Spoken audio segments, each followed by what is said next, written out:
My family's originally Egyptian, his family's originally Syrian, and we often didn't have the same caliber, the same level of Arabic street food that we would have on family trips to Egypt or Syria here in San Diego.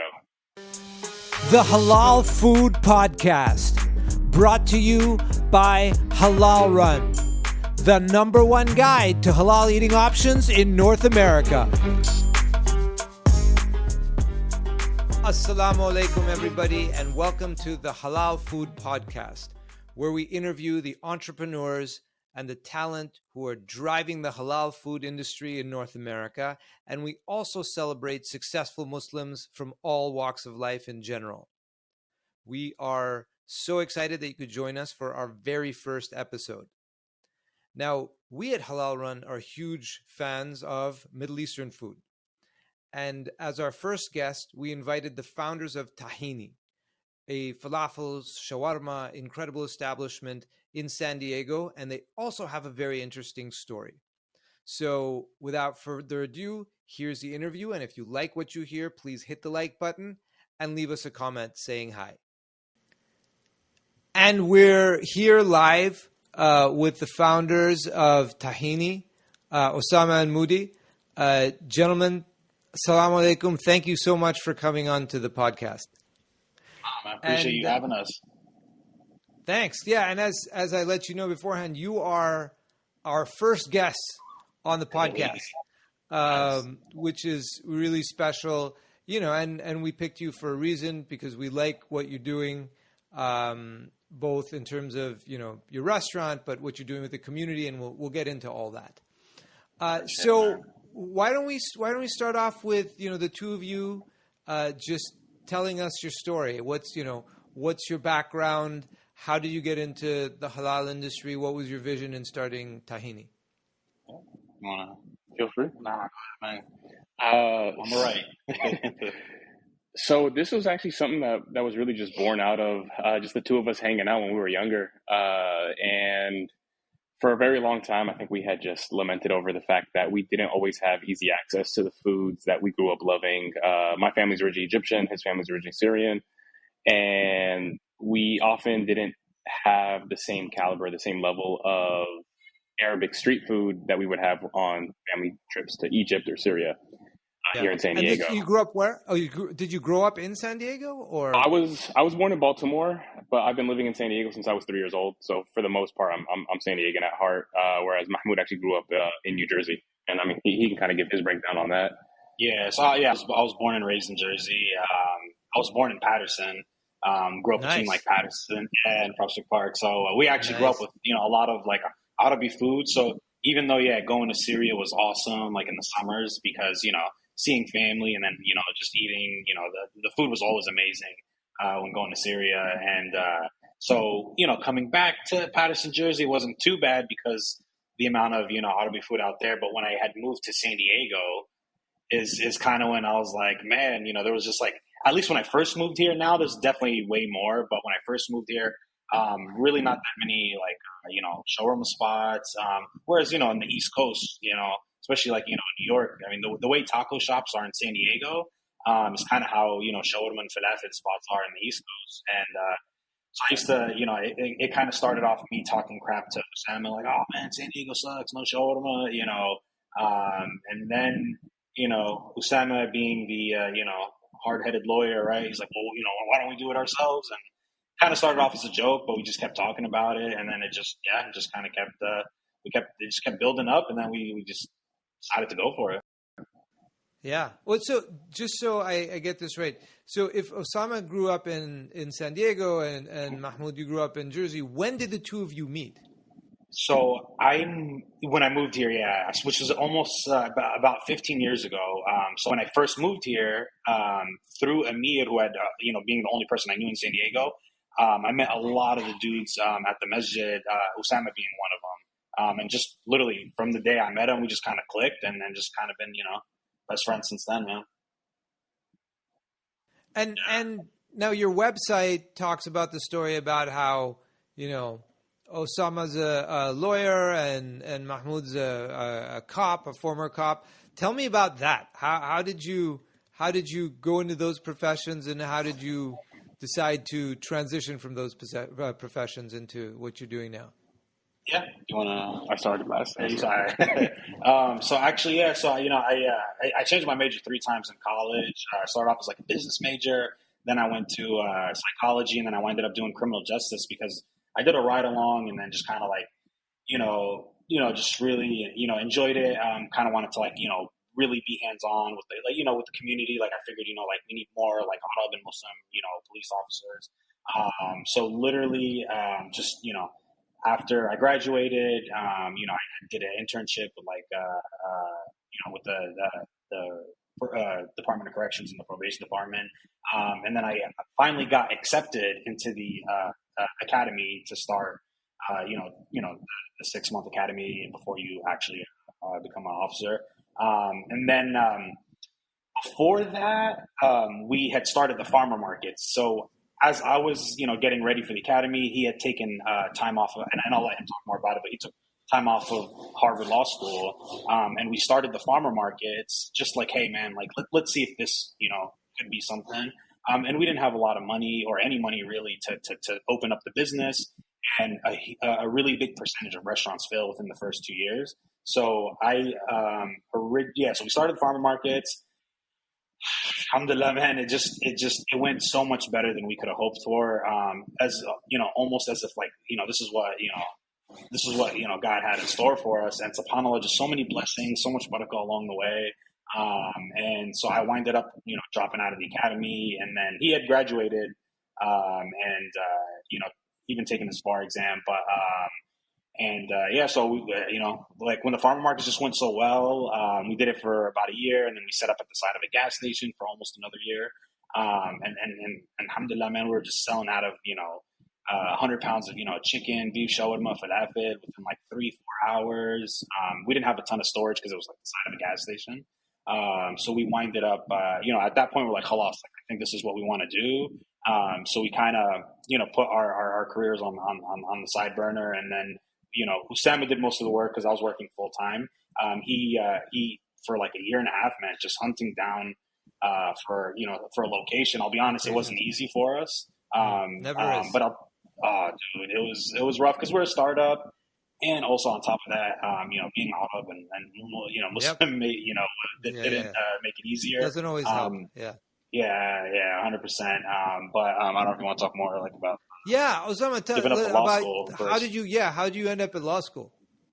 So I think just also family was definitely a big influence for me in terms of just education and making sure I kind of pursued a graduate program, and it was always in the back of my head to pursue a graduate program. So you went to college in the San Diego area before you moved out? I went to UC Irvine. Yeah, okay, so I went to UC Irvine, which is about an hour 15 north of San Diego. Finished my undergraduate degree and began the process of applying for law schools. It seemed to me a JD was the most. It kept the options open more than other graduate degrees. You can use a JD for a lot of various different trades. And so I took some time off, went to Egypt for a little bit. And then when I came back, completed my applications to law school, ended up enrolling at Harvard Law School. And I didn't really want to be an attorney, but I knew having a JD would be at least a flexible degree. I had thought of teaching, going into a teaching route, even business consulting, and was just kind of weighing my options. I did tell myself, though, if I'm going to not use my law degree, let me at least see what it would be like to work at a corporate law firm. So after my first year in law school, I did work at a corporate law firm here in San Diego, and it wasn't my cup of tea to work in that environment. So we actually that summer bought a shawarma machine and ended up testing out our concept at some family barbecues, essentially, and running with it from there. At that point, I took some time off of law school, and then eventually went back, completed my degree. Then we kind of started the actual push towards a brick and mortar at that point. Did you take the bar, or did you? Yeah, I did take the California bar. Okay, nice.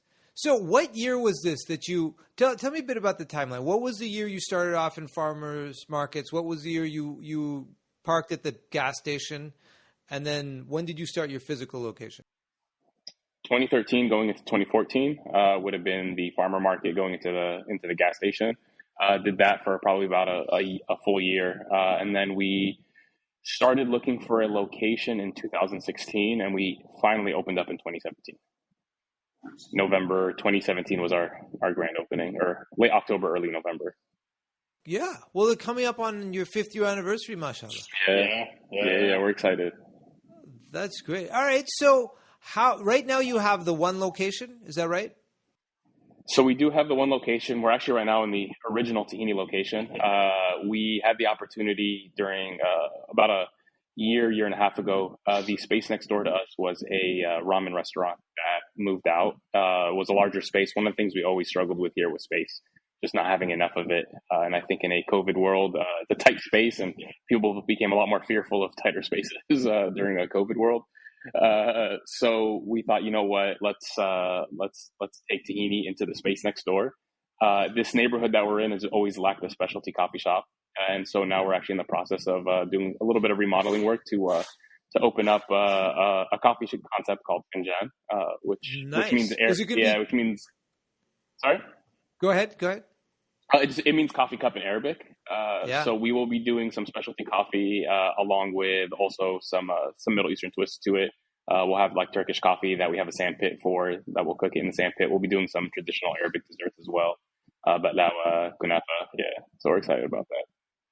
That's super exciting. And when's the target launch date for that, or opening date? So right now, we are actually in the process of opening up the second Tahini location on UCSD's college campus. We're about 2 weeks out from opening at that location. After we open that, then our focus is going to be on getting Finjan up and running. So we're hoping in the next few months here. Well, that's great.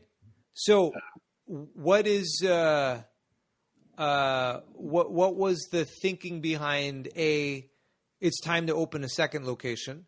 And B, like, what was that location going to be? I mean, you already talked about UCSD. Go for it. UCSD was for us. We actually had the opportunity. We were approached by a real estate agent that was working for UCSD in locating concepts that would do well on campus. UCSD was envisioning creating a taste of San Diego, having some of the local San Diego restaurants on campus in one of their new developments. So we had the opportunity to actually open up a restaurant space on campus. So not a food court space, but actual restaurant space. So for us, it was a great opportunity. I went to UC Irvine. Actually, my siblings went to UCSD. My dad works at UCSD. So it's kind of UCSD's even played a big role in my own family. And so I think it was a great opportunity also to be on a college campus. UCSD is the premier college out here. And so kind of being able to be a part of that was a unique opportunity for us. And for us, I think we've always envisioned growing Tahini beyond just one location. We were always hoping for multiple locations. And so we're hoping this is just kind of like the stepping stone for that. SDSU is also a great school. That's where I graduated from. Yeah. It is. SDSU is a great school. I wasn't trying to. Exactly. State, man. Yeah. Exactly. You gotta love your alma mater. So what's? Tell me about your menu, because you're very cool approach to your menu, like the names, the descriptions, whatever. Like how did you think about sort of creating the menu and the items that are going to be on that were going to be on the menu? How did you develop it? For the menu, it took us a little bit of time. Kind of how also the coffee shop idea popped up, because a lot of the brainstorming happened at coffee shops. We were very I feel like I was a bad influence on this guy. I don't think he really drank much coffee until I kind of would push like, hey man, let's go grab some coffee. And I'm like very reliant on coffee, as far as the menu, it differed a little bit from the farmer's market menu, because now being in a brick and mortar, we also had more capabilities. So we also make our own pita bread, which Osama actually was. He was the one that kind of created the recipe and really fine tuned it. The cool thing is, if there's one common denominator and what people enjoy about the restaurant here is the bread, because every hour we're making a fresh batch of bread. So you're typically, anytime you're getting a sandwich or whatever, you're typically getting fresh bread, right? You're never getting bread from the day before. The pita bread's been really popular. Being in San Diego, Southern California, bowls are really popular as well. So we also created like a rice bowl option. We've also felt like restaurants, because we've both worked at some restaurants. When you have a restaurant with like 100 menu items, it just becomes tough to come in the morning, prep that many items, and keep it all fresh, not freeze it, right? And the one thing about our food is we always try to keep everything fresh. We don't even have freezers. We fillet, marinate, stack the shawarma ourselves. We make the bread. We make all the sauces, the hummus, the garlic. Prep the veggies throughout the day. So just, everything's super, we try to keep it super fresh. So we, like I said, simple menu. We only have 3 proteins. Falafel, which we never fry until you order it. Cause any fried item should always be fresh. Yeah. So anytime you ever place I get a falafel sandwich or just falafel pieces, literally never dropped until you order it. Chicken shawarma and steak shawarma. So those are the 3 proteins.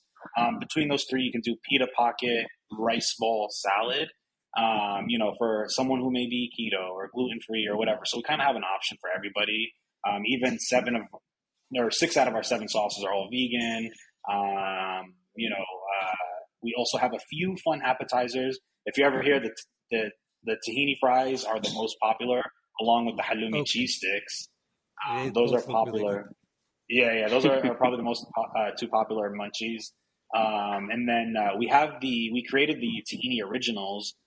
Just like if you're a first timer, you don't want to think too hard, and you're slightly adventurous, the tahini originals are like the way to go. It's basically the kind of most popular way to make the falafel sandwich, the chicken shawarma, and the steak. So the falafel, we called it the MTW, the mother of the world. Yeah, mother of the world. I love that name.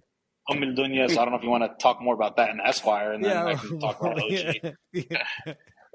Mother of the world is the English translation for what Egyptians refer to Egypt as, which is Dunya. Dunya. Yeah, absolutely. Yeah, and so within Arab cuisine, there's obviously battles and debates over different items. One of them being how to properly make falafel.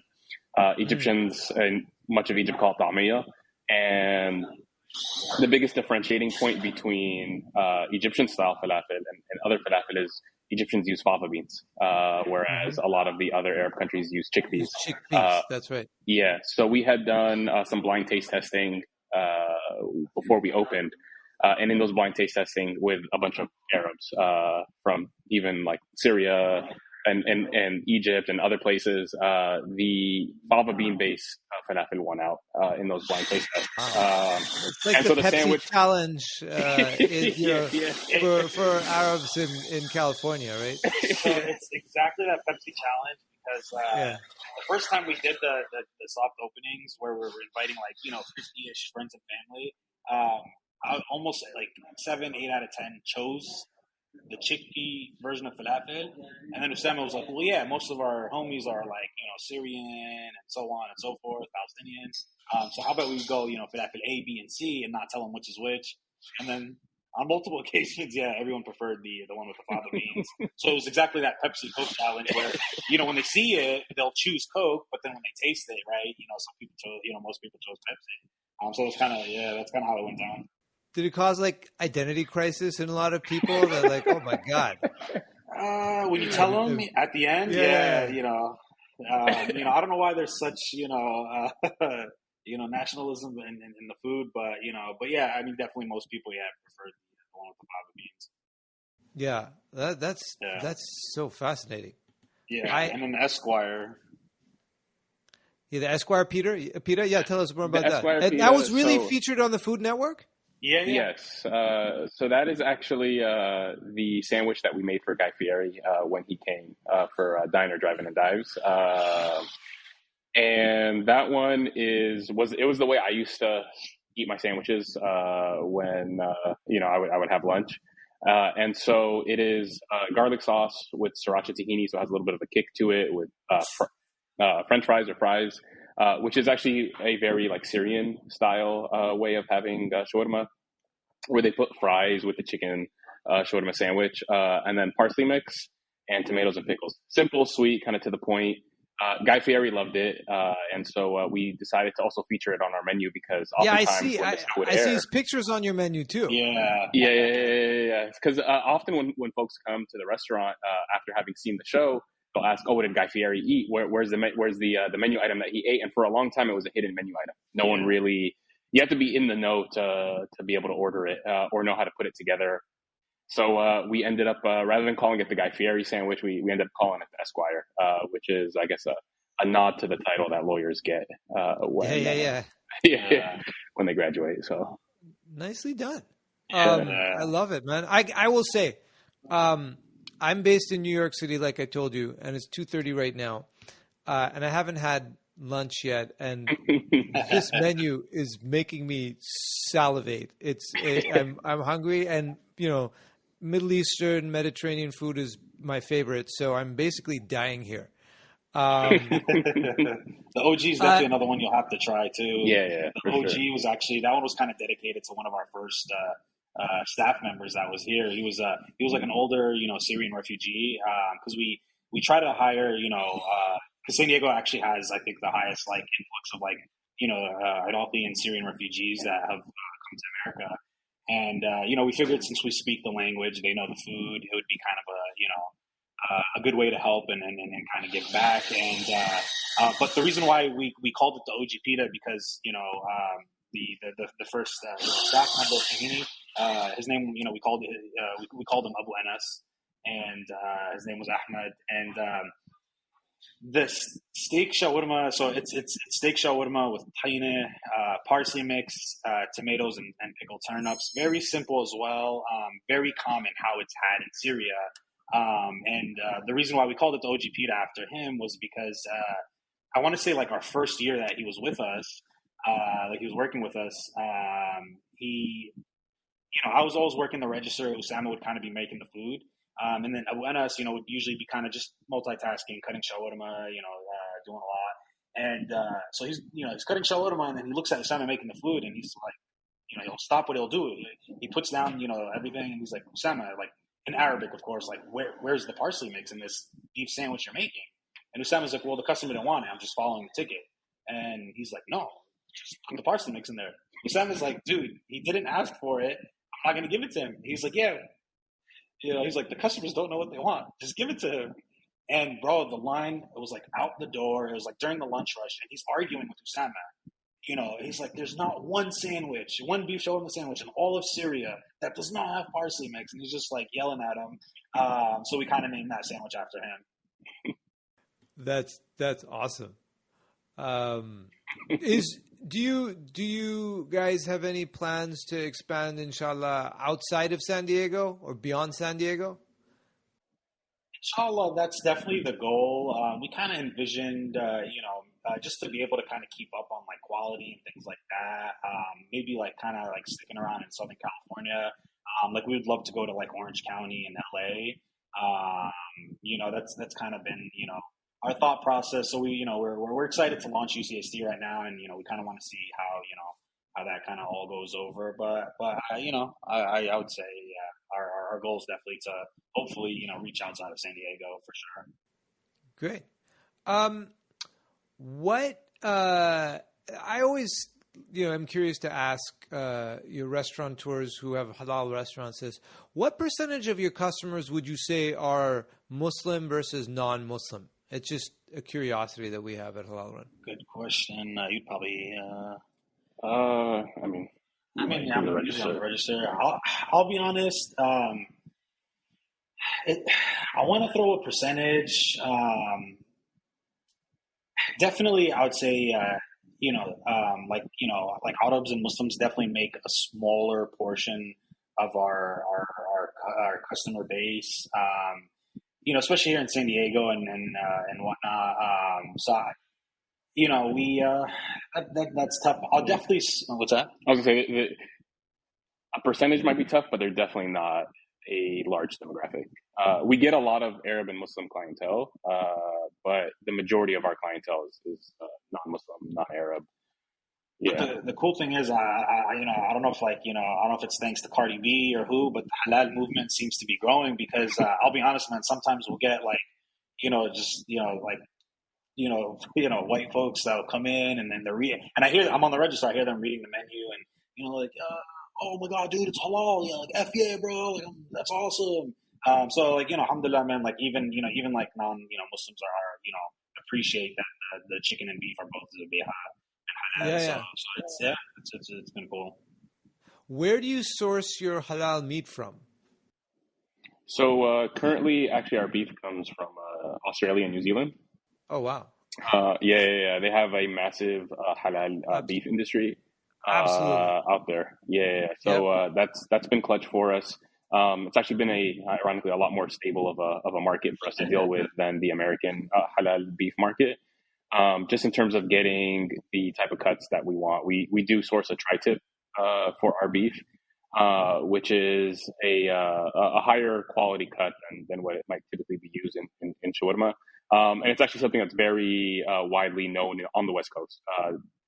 I think we've been told, but the majority of tri-tip is consumed on the western side of the United States.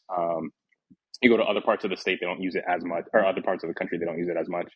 And then for the chicken, we do get that through a local distributor here in San Diego. And that is a domestic chicken product that we use, but it is certified halal. Cool. All right. So my next question is, just generally speaking, what was COVID like for you? We talked about COVID a little earlier. It's so fascinating to hear the stories about the food establishments like yours that were around before COVID, and alhamdulillah sort of got through it, right? Whereas a lot didn't. So what was COVID like? How did you get through it? How did you emerge stronger? You wanna? Yeah, I mean, COVID was it was definitely March 2020 was a lot of unknowns, I think, for us and for everybody, really. We all kind of went through that process of having to, just figure out and survive. We are in a primarily business area here in San Diego. And so our neighborhood is one of the most densely populated business districts of San Diego. And so almost overnight, when lockdowns first went into place, this neighborhood became a ghost town. There was nobody here. So there was a lot of questions at that point in time as to how to navigate, what to do. Luckily, having been open for a few years before that, having been able to develop a strong clientele base, as people, I think, got more comfortable navigating a COVID world, we started getting a lot of our regulars that still have to come into work because there are a lot of essential workers that work in our neighborhood as well. We started seeing those folks. And alhamdulillah, one of the things we've been blessed with is sometimes people they eat here like 3-4 times a week, if not more, for lunch. Nice. Yeah, so we'd see the same people almost every day coming through to eat during COVID, like the beginning part of COVID. And I mean, we just try to navigate that as much as possible. We actually were never on any delivery services before COVID, but right as the news of COVID spread was happening, we actually ended up signing up for all the delivery services, and we've been on them ever since. It's been a love-hate relationship with delivery services. It always is, right, for the restaurant industry. It's tough. Yeah, exactly. And I mean, it's been a challenge for sure. Everything that you hear in the news has definitely been real for us, from dealing with COVID to labor shortages to inflation. What we used to pay for chicken, a year and a half ago, we're paying 2 to 3 times as much now, and it's been like that for over a year. And so those changes that everyone's seeing at the grocery store, we see it just as much. In terms of the cost of product that we're using, even coming down to like paper products that we use or disposable products that we use, the prices on those have skyrocketed too over the last year. So we see it across the board, and so now it's been really just a challenge of navigating that environment with just the cost of goods and how much everything costs, along with employment issues. And I mean, we've actually been blessed that so much of our staff has been here for 3, 4, 5 years working with us. And a lot of our new hires are referrals from our current staff. and then the new hires end up staying here for a while, and they end up referring additional people. So that's been our solution to navigating the the economy and labor in America. Yeah, no, that speaks volumes about your establishment, right? When there's in an industry where there tends to be a lot of turnover, to have that kind of employee stability means that you're doing something right in the way you run your operation. So which takes me to some another one of the last couple of things I wanted to ask you about. I was really struck on your website by your your statement of values, right, which you don't really see a lot in food establishments, right, front and center, and it's really impressive. So why don't you tell us a little bit about that, about sort of what the values are and why you wanted to put them front and center for everyone to see. I mean, yeah, as far as our values, food is it's a common, right? It's a common language amongst all of us here in the world, right? So that it's definitely kind of cool to be able to share our values with just all our consumers and whatnot, and we definitely feel like, right, the I don't know, man. There's so many problems in the world. So as much as possible, man, we try to keep we try to keep things very inclusive and whatnot. I mean, the cool thing is even with our staff, right? We have just right, from literally refugees, students, all types of from wherever. As much as possible, we just try to just be very, kind of like in touch with not only like how, we hire, but also with giving back to the community, as much as possible, right? Like whether it's, like I said, working with like the refugee community, giving back, through, right, like charity, through working with some local, organizations, even like, right, when COVID first happened, I mean, we, sales dropped by maybe like more than 80% overnight, initially. And so we had a ton of inventory. So, we even donated a ton of food to like the local hospitals. As much as possible, our whole, beliefs is to kind of just give back. I don't know if there's anything you want to. Yeah, I think for the most part, just really for it to be a reflection of our own identity and our own background, right? As being Muslim, having those values within the business was an important aspect for us. Great. Okay, so a couple of quick questions to round out our show that we, like to ask everyone. One is, who was or tell me about one of your most memorable customers. I have one. I don't know if you have one.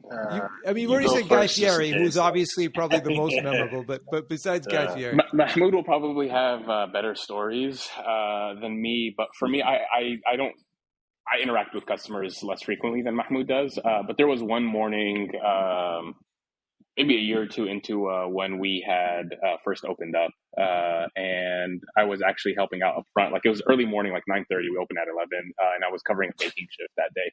I was making bread, and a customer comes up to the window and starts knocking on the window, and it's someone we recognize. He comes all the time, and so we go and we open the door for him. Like, hey, what's up, man? Like, what's going on? And he seemed a little distraught, and he kind of just like, I just want to let you know that you might not be seeing me around here anymore as much. I actually just got laid off from my job, and I live really far away, but I just wanted to let you guys know. And it meant a lot to us. Obviously, the situation was terrible, but he was someone that would come on a daily basis, and he felt a real genuine connection with the staff. And with the concept.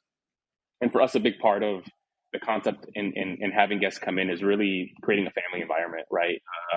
You often see the staff interact with the customers as if they're friends. And for us, that's kind of the most important part. I think even just kind of going back to our backgrounds, right? Culturally, when you welcome someone into your house with food, you really kind of try to go all out in terms of making sure that they're taken care of. And that's the same ethos that we've tried to have here in the restaurant, and seeing customers really latch onto that and develop that bond with us has been awesome. 100%. Yeah. Yeah. I mean, luckily we do get a lot of regulars that, definitely enjoy the food, but I feel like they really keep coming back. I mean, there's people that come 4 or 5 times a week, literally because they just feel like they're part of the Tahini family. And, even to the point where, there's another guy, same thing, man. Literally, I want to say he comes 5 times a week. And, one day he just, and this is during COVID, just kind of went missing. And like I said, I mean, for like 2-3 years, it just comes every day, Monday to Friday. And so when we didn't see him for like a week, we're like, yo, where is he? We haven't seen him. Second week goes by, we're like, all right, man, we have to, check in on him. Luckily, he had placed, he always comes in and orders, but for some weird reason, one time he ordered online. I think he was like in a hurry. So we had remembered like, yo, he placed an order online once, so we should be able to find his system. Plugged his name in, went through like a couple, different customers, but found his info. Gave him a call, didn't answer, left him a voicemail. And like a week later, he actually came to the store just kind of like tearing up, like, hey, man, like, thank you guys so much for caring. I actually caught, and he was an older gentleman and he had caught COVID. So it really kind of, it really took a toll on him. And so he was out for a while. But he was just so excited that, because, he lives alone. From, what we know about him, he doesn't have any family here. So he was just kind of like touched that, the staff, reached out to make sure, he's okay, just because we haven't seen him and didn't, hear that he's moving or getting a new job and whatnot. So it feels really cool to kind of have that connection with, most of our customers. I mean, I probably have like a couple hundred, names in my head memorized. Like, I'll be out and about in the town and I'm like, oh man, there's, so-and-so. So it's definitely pretty cool, that it's not just, you come in, you buy the food and you leave, right? There's a little bit more than, trading, right, food for whatever. So it's definitely cool to see these, relationships being built, with people in the community. Yeah, that's awesome. Okay, last couple of questions. One is, I like to ask restaurant owners this: what is one halal restaurant in San Diego that you really love or really like besides your own? Good question. I know mine. Go ahead. Because mine is like a go-to. Mine is Baba Kebab. It's an Afghan spot. I actually find Afghan food to be phenomenal. I think it's one of the best cuisines out there. So Baba Kebab is a go-to for me. I guess just so I don't give the same one, for me, I think the one spot that we'll kind of go to pretty frequently, it's a Persian restaurant. It's called Darban in downtown San Diego, or like the outskirts of downtown. The food is halal there. The food is actually it's awesome. The food's great there. But what I really actually respect about them is they built like this small musalla right next to the restaurant. So because they kind of cater, because they're in downtown, they do cater a lot to like, Uber, taxi drivers, just people constantly on the go. So yeah, that one's kind of cool because like literally you'll go eat and then they have a little place for you to pray. So that one's probably one of my favorites here in San Diego. But there are definitely a ton of great halal options out here. Awesome. So now the last question is, HalalRun is a celebration of the halal food industry, including restaurateurs such as yourself and bloggers, but also the Muslims who eat it, right? Muslims in the U.S. and Canada. So who are a couple of Muslim Americans that each of you admires? Yeah, that's a good question. Yeah, there's a lot. Yeah, there's a lot, man. A couple, one each or one or two each. Yeah. Muslim Americans, definitely. I would say Mo Amir, man. That guy, I give a lot of respect to that guy. Mashallah, he's doing a lot of things. And the cool thing is he's kind of like unapologetically, Palestinian and Muslim, which I really, like and respect about him. Man, what about you? I think locally, someone that I think also has probably played a big impact with me, Chef Roman Diwan and his wife, Chef Muslima Permo, both Azharis. Culturally, I think Brother Ali.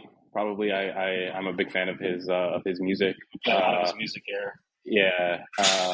So definitely those. Imam Omar Suleiman. I actually really enjoy his commentary on things happening across the country and in the world. So great. Well, free shawarmas for all of them if they ever come by San Diego. And Khabib Nurmagomedov too. He's not local. Oh yeah, exactly. You better give him a free shawarma if he shows up at your place, because you don't want to mess with what comes next if you don't. Yeah, Khabib, he's eating for free here, man. yeah, exactly. He could. Yeah. Well, gentlemen, Osama, Mahmoud, thank you so much for your time. And for sharing your story, and frankly for all that you do, not just for the people of San Diego, but for the example that you're setting, for Muslims throughout the country. Thanks very much. Thank you, man. Appreciate you. We're definitely honored to be the first guest on your podcast, man. It definitely means a lot, man. And appreciate you guys, reaching out and and showing us love, man. Appreciate it. Most definitely. Yeah, and inshallah, as we grow, we'll have you back on again. Inshallah, I'm looking forward to it. We hope you enjoyed the interview. And if you like what you hear, please subscribe to our channel down below so we can bring you more content and conversations just like this. HalalRun is the leading guide to halal eating options in North America. You can find us on our website, halalrun.com, or on all our social profiles. Everywhere our handle is @HalalRun. We feature over 13,000 restaurants in over 2,000 cities. We're here to serve you, and we hope to see you again.